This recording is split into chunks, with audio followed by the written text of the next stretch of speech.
A white officer stops a black judge at the courthouse. But what happens next is unbelievable. Leah Marshall was running late again. As she pulled up in front of the New Orleans courthouse, she glanced at the clock on the dashboard of her sedan. 10 minutes until the trial started. Her heart pounded a little faster.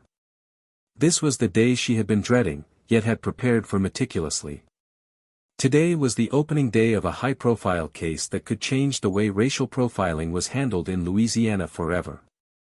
Stepping out of her car, Leah took a deep breath, squaring her shoulders.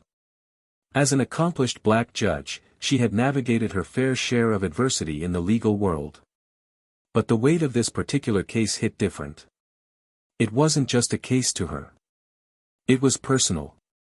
The defendant, a young black man named Kevin Daniels, had been arrested in his own neighborhood without cause. The officer who had detained him claimed he fit the description of someone involved in suspicious activity. Sounded familiar. Too familiar.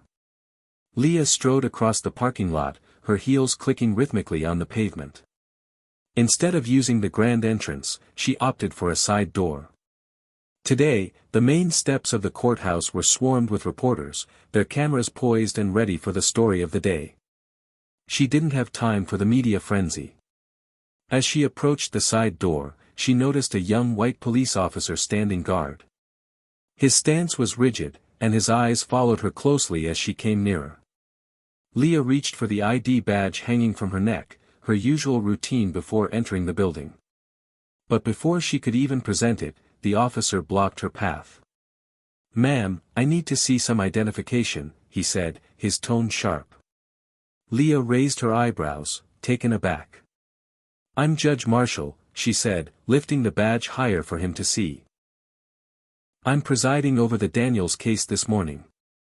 The officer didn't even glance at the badge. His eyes, cold and calculating, scanned her up and down. Leah felt the familiar burn of anger rise in her chest but kept her face calm. "There's been an incident nearby, and you match the description of someone involved. I'm going to need you to answer a few questions," he continued, his voice laced with suspicion. Leah stared at him for a long moment, trying to process what was happening. The irony was suffocating. Here she was, about to oversee a trial about racial profiling, and she was being racially profiled at the courthouse doors. "Officer," she said, her voice steady though she could feel her pulse quickening, "I don't have time for this. The trial starts in less than 10 minutes, and I need to get inside." She held out her badge again, willing him to just take one look and recognize his mistake. But the officer wasn't budging.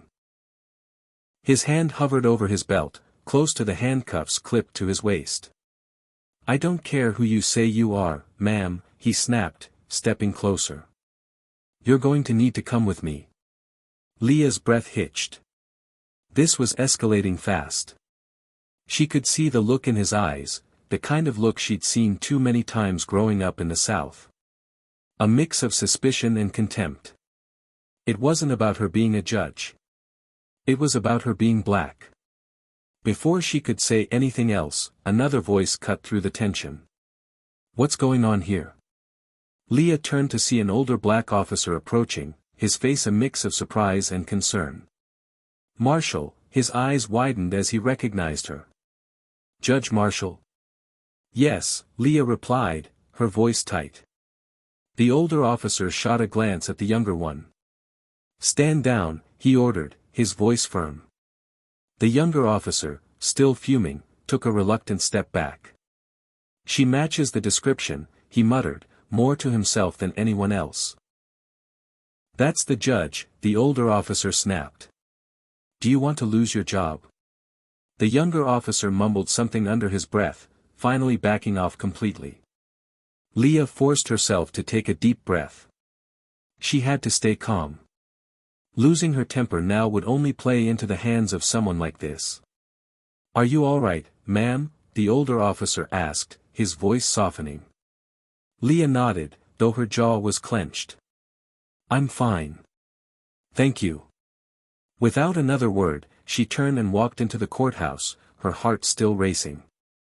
Inside, the familiar sterile halls welcomed her with the comfort of routine. But as she walked, the scene from outside replayed in her head on a loop.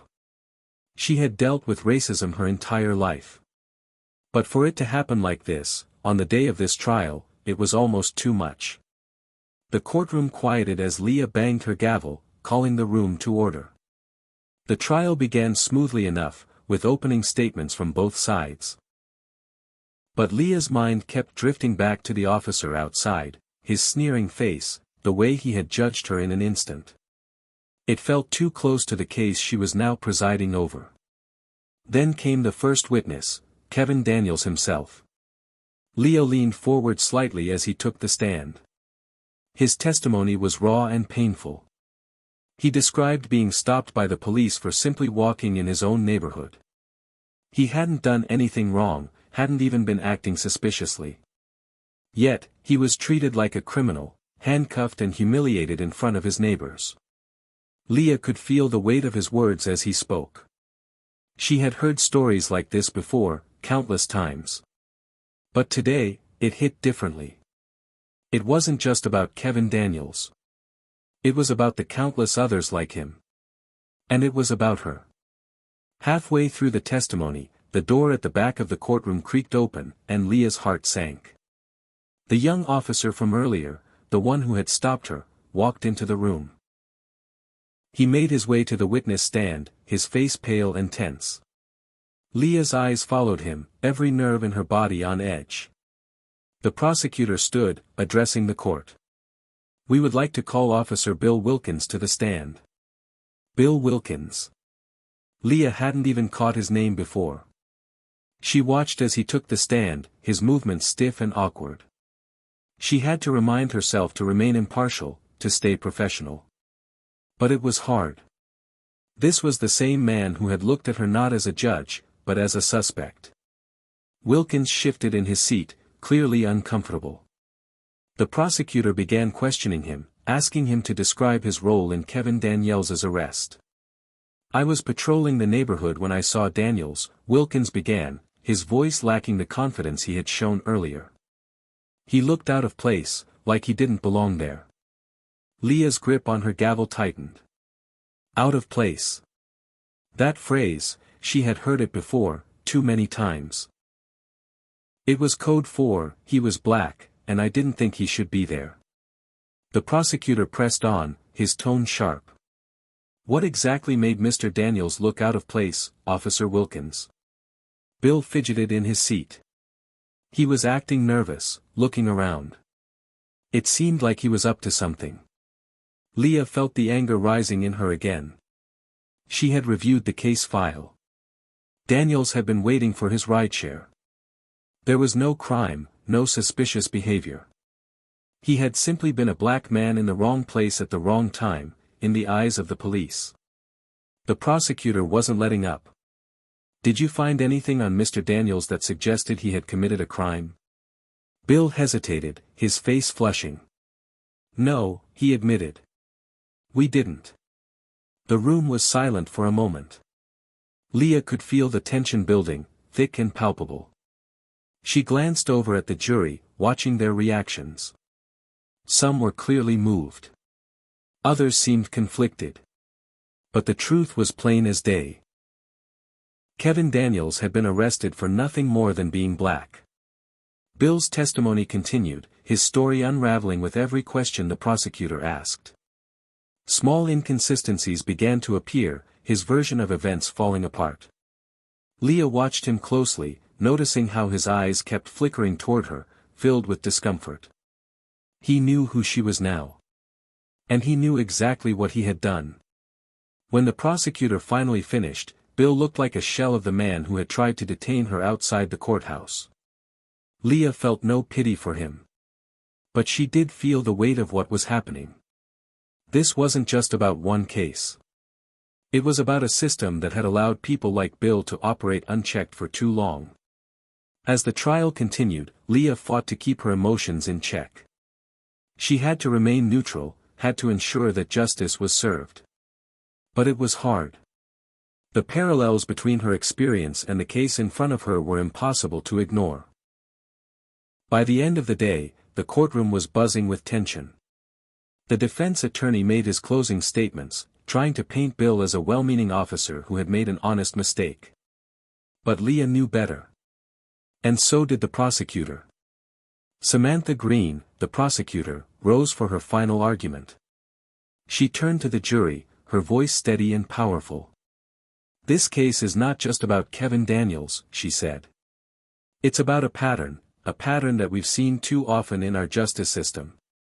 It's about officers like Bill Wilkins, who see a young black man in a neighborhood and assume he must be up to no good. It's about how this assumption leads to wrongful arrests, to humiliation, to injustice. And it's time to say enough." The courtroom was silent as Samantha's words sank in. Leah could feel the shift in the room. The jury was listening. They understood. When the trial finally came to a close, Leah dismissed the courtroom for the day. But she remained seated for a moment longer, her mind racing. She had done her job, had presided over the case fairly. But the encounter outside the courthouse still gnawed at her. It was a reminder that no matter her position, no matter her accomplishments, she would always be seen through the lens of her race. Suddenly, the door to the courtroom opened, and Sergeant Michael Harris, the older officer who had intervened earlier, walked in. He approached the bench quietly, his face lined with concern. "Judge Marshall," he said softly, "can I have a word?" Leah looked up, surprised. "Of course." Harris sighed, glancing around to make sure they were alone. "I wanted to talk to you about what happened earlier with Wilkins. He's not a bad kid, you know. But he's got blind spots, like a lot of them do." Leah met his gaze, her expression unreadable. "Blind spots," she repeated, her voice tinged with bitterness. "You mean racism?" Harris winced but didn't argue. "Maybe. Probably. But I want you to know, I'm trying to fix it from the inside." Leah studied him for a long moment. She wanted to believe him, wanted to believe that real change was possible. But after everything she had seen, everything she had experienced, it was hard to hold on to that hope. "What do you suggest I do?" she asked quietly, "when I'm sitting up here day after day, hearing cases like this, knowing what I've experienced firsthand?" Harris was silent for a long time before finally answering. "You keep doing what you're doing, Judge. You keep holding people accountable. That's the only way things are going to change." Leah nodded slowly, though the weight of the responsibility still pressed heavily on her shoulders. The trial wasn't over yet. And there would be more battles to fight. But for today, at least, she had taken a step forward. As Harris left the room, Leah glanced around the empty courtroom. She knew the fight was far from over. But today, justice had been served. And that, she thought, was a start. The following morning, the air inside the courthouse was thick with anticipation. The jury had been deliberating all night, and today would bring their decision. Leah Marshall sat in her chambers, trying to center herself for what would undoubtedly be a pivotal moment, not just in this case, but for many who had been watching closely. This trial was bigger than one man's wrongful arrest. It was about the fabric of justice and the biases sewn into it. Leah sipped her coffee, staring at the files spread across her desk. Outside, she could hear the muffled sounds of reporters and protesters gathering in front of the courthouse. This was more than a local story now. News outlets across the country had picked it up, and it had become a symbol for the systemic racism still plaguing law enforcement. Her mind wandered to the events of the previous day. Bill Wilkins, the officer who had profiled her, had sat in that courtroom, clearly shaken, realizing his testimony could tear apart the very system he was part of. For all the courtroom's weighty silence, Leah had heard the subtle cracks in his voice, seen the tension in his face. Bill wasn't an outlier. He was a product of a flawed institution. And Leah knew that this case was about more than just making an example of one officer. It was about pushing a conversation that America had been avoiding for too long. She had a duty to deliver justice in this one case. But the weight of the responsibility she felt was crushing. This trial symbolized a broader issue, the need to reform a system that allowed bias and profiling to become standard practice. There was a knock on the door, snapping her back to reality. "Come in," Leah said, her voice steadier than she felt. Her clerk, Emily, entered, holding a folder. "The jury's ready," she said softly. Leah nodded, rising from her chair.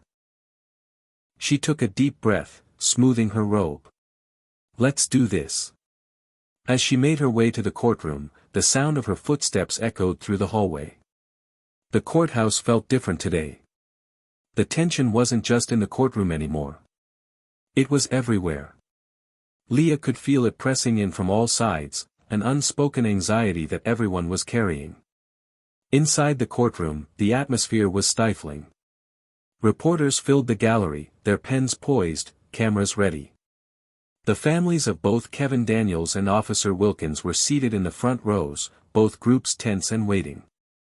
Leah took her place at the bench, glancing briefly at Kevin Daniels, who sat with his lawyer at the defense table. His face was somber, but there was a glint of hope in his eyes, a hope that justice would be served, that this trial might actually mean something. She shifted her gaze to Bill Wilkins. He looked far less sure of himself than the day before.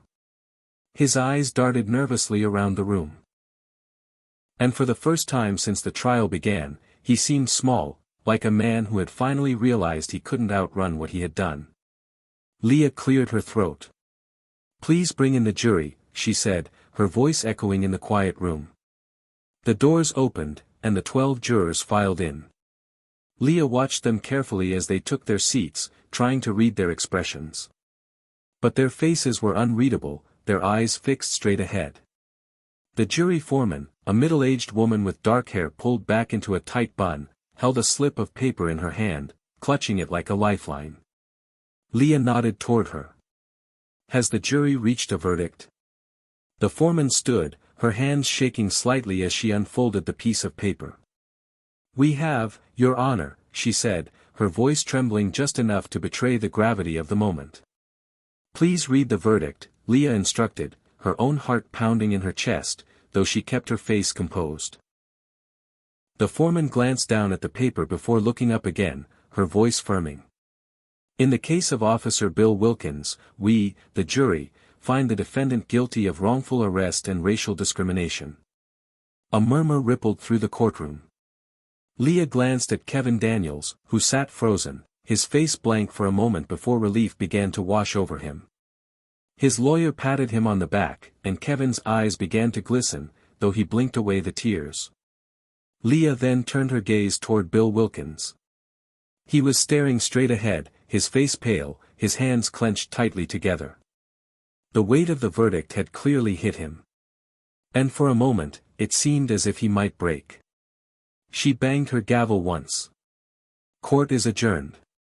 But as the room began to stir, with reporters scrambling for the exits and people filing out, Bill suddenly stood. "Your Honor," he said, his voice cracking. Leah paused, looking down at him. The courtroom quieted again, all eyes turning to the young officer. He was visibly shaking now, his face pale as he struggled to find the words. I need to say." He swallowed hard, and his gaze fell to the floor. "I thought I was doing the right thing. I thought I was protecting the community. But I was wrong." His voice wavered, thick with emotion. "I see now that I let my assumptions, my prejudices, cloud my judgment. And I'm sorry." The silence in the room was deafening. Leah felt her breath catch in her throat. It was an apology, yes. But it wasn't enough. It couldn't undo what had been done. She thought about all the times she had been in Kevin's shoes, stopped for nothing more than being black. And she knew this apology, though sincere, wouldn't erase those experiences. She met his eyes, her voice steady but firm. "Your apology is noted, Officer Wilkins.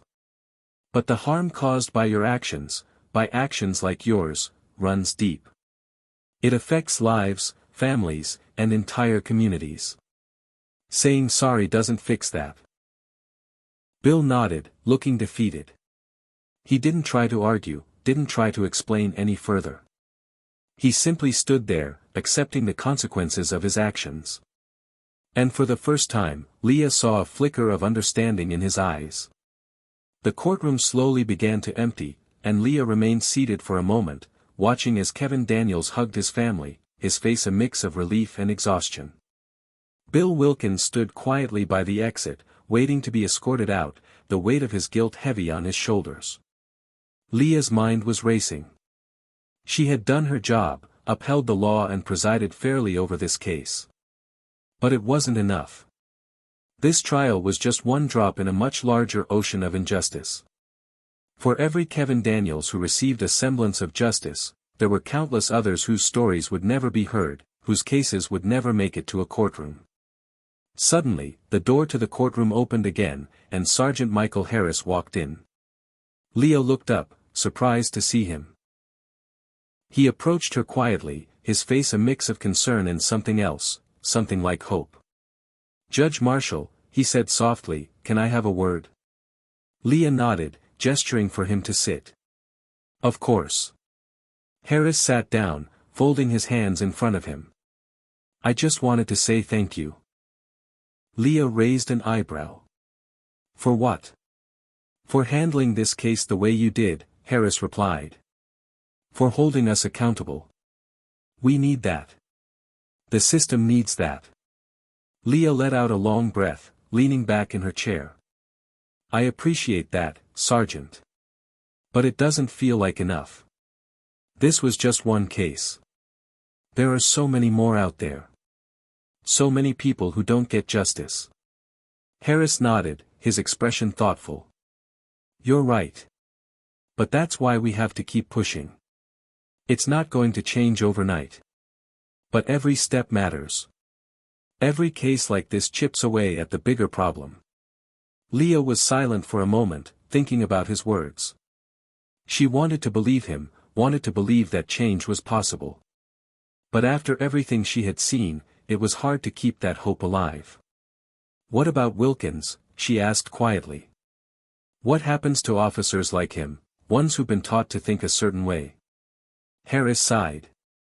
"I'm not gonna lie. It's hard. There are a lot of guys like him. But there are also people like me, trying to change things from the inside. And I'll keep doing that as long as I can." Leah looked at him, seeing the weariness in his eyes but also the determination. It was the same determination she felt, despite the setbacks, despite the frustrations. "You keep doing what you're doing, Judge," Harris said. "That's how we change this. Piece by piece." Leah nodded slowly. "Piece by piece," she echoed. As Harris left the room, Leah sat back in her chair, staring at the empty courtroom. The fight wasn't over. It never would be.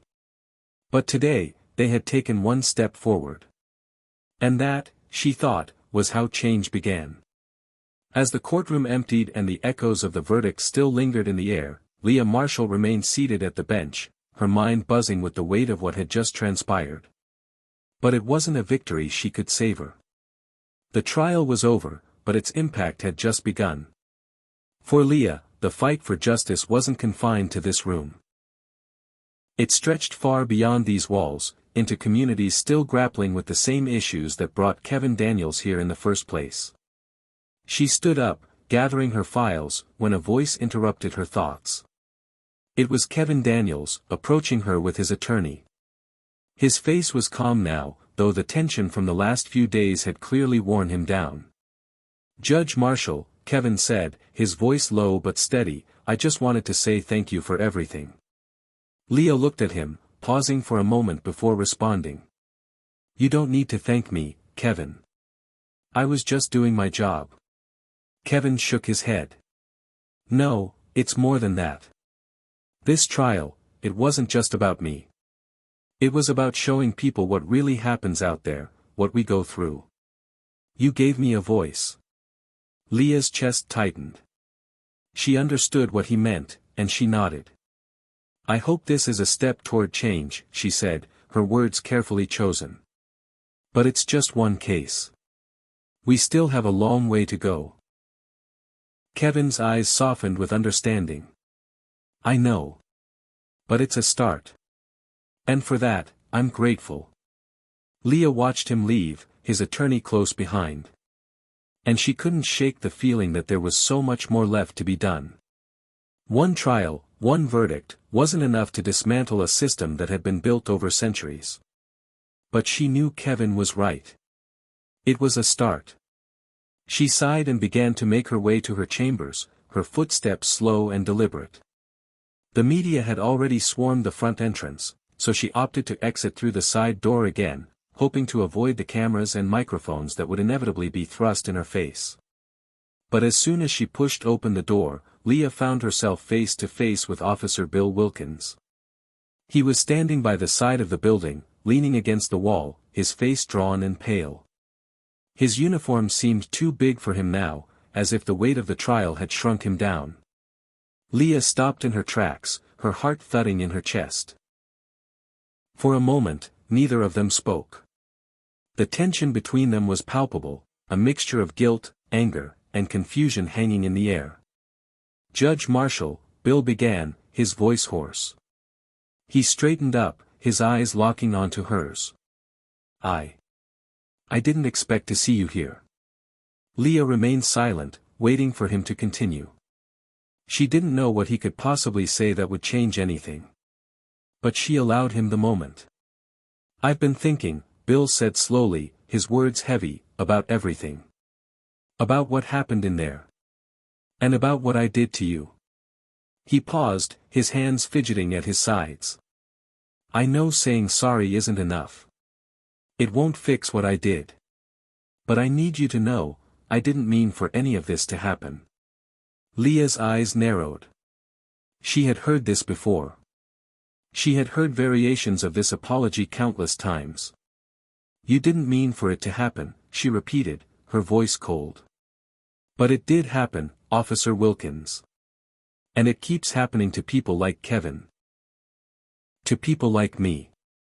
So forgive me if I'm not moved by your remorse right now.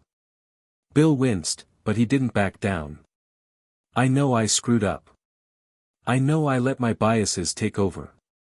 And I'm trying to understand that now. But it's not as simple as just unlearning everything overnight. I've been taught to see things a certain way, and I didn't question it until now. Leah crossed her arms, her face still stern. And what changed now? The fact that you got caught? Or the fact that someone finally called you out on it?